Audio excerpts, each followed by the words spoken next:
Alright mga butingting, meron lang ako i-share sa inyo mga butingting, no? Ayan, ito yung in-order natin na back horn. Ayan, yung pag umatras yung sasakyan, mayroon siyang tunog. So ngayon, ang gagawin ko mga butingting ay ikabit ko to dun sa likod ng sasakyan. So ito nga pala mga butingting, wala siyang kasamang tornilyo. So ako lang naghanap ng ganito, ayan, stainless ang pinili ko. So ngayon, bumili ako ng ganito mga butingting, yung connector. 30 ang isa nito. Bali 60 to kasi dalawa to mga butingting. So pipisilin mo lang siya para mahugot mo siya. Yan. Kailangan ko siyang lagyan ng ganito para pag masira tong ating unit, mabilis natin palitan. So gusto ko sana i-rekta to. I-rekta ikabit, kaso naisip ko na lagyan na ng konektor. So 30 pesos po ang bawat isa nito, 30 pesos. So ngayon ang gagawin natin mga butingting, ito ang ating ilagay dito. Dito mga butingting, dito na ikabit. So sundutin mo lang siya ng matulis dito mga butingting. Ano, mayroon siyang kontil dito sa gilid. Sundutin mo lang siya paloob, ayan o. Tapos hilain mo na lang. Yun. Yung sinundot ko mga butingting, ito yun. Yan o, yan o. Yan. Yan o, mostly na siya o. So ikabit natin to sa kulay black. Ganun mga butingting gawin natin, kulay black.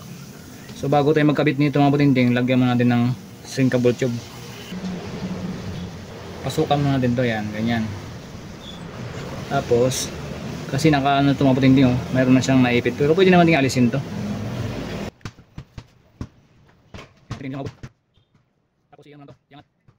Yangat mo yung sinkable tube nya. Yun, mga butingting. Ganyan, tapos higit mo.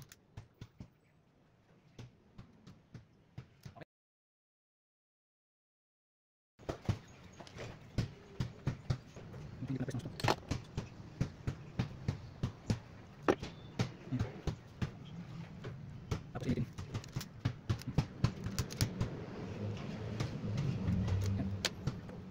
Tapos yung dito niya, huwag kalimutan.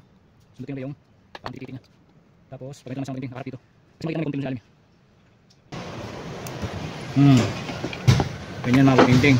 So dito ikabit natin to sa linya. So balatan naman natin to.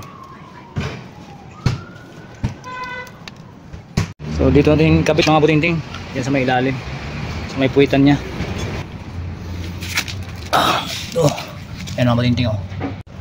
Dito natin pwesto mga butingting, dito sa part na to, dito sa may bandang ilalim lang, kasi ito yung linya ng ating taillight.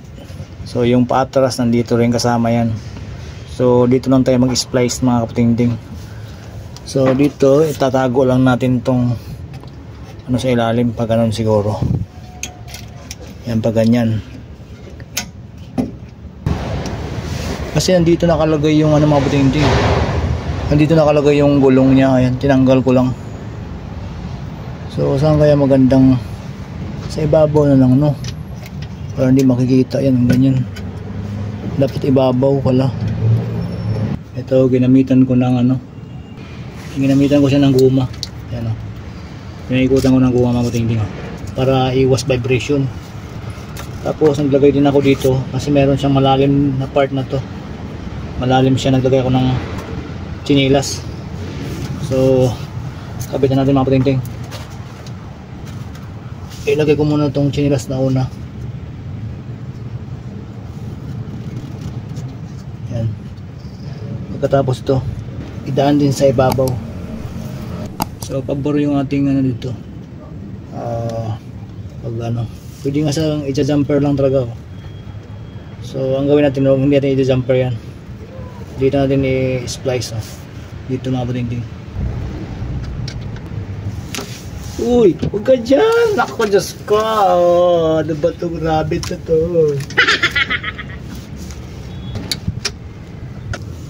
Tapos splice na tayo dito.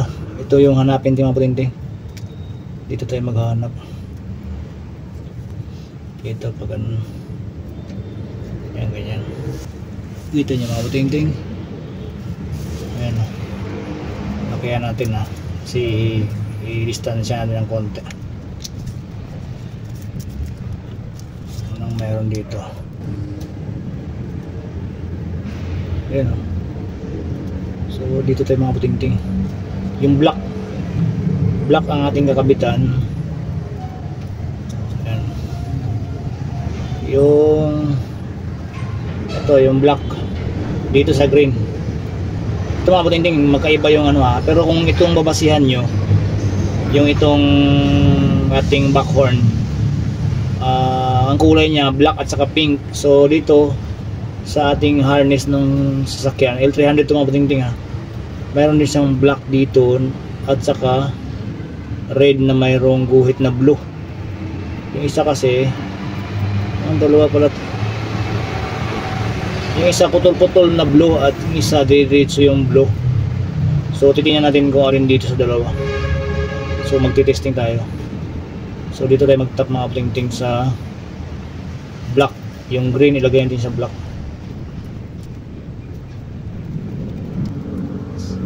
So ganyan lang muna. Tapos dito tayo sa red na mayroong diretso na guhit na blue.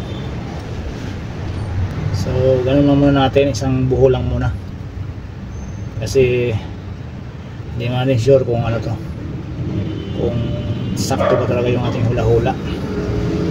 So mga puting-ting, so ano ko lang ha, i-testing ko lang na i-cambio ng patras.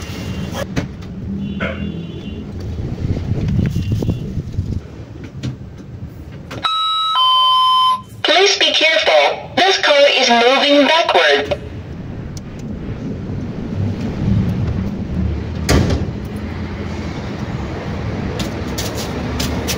Ayan mga kaputing-ting, saktong ating hula.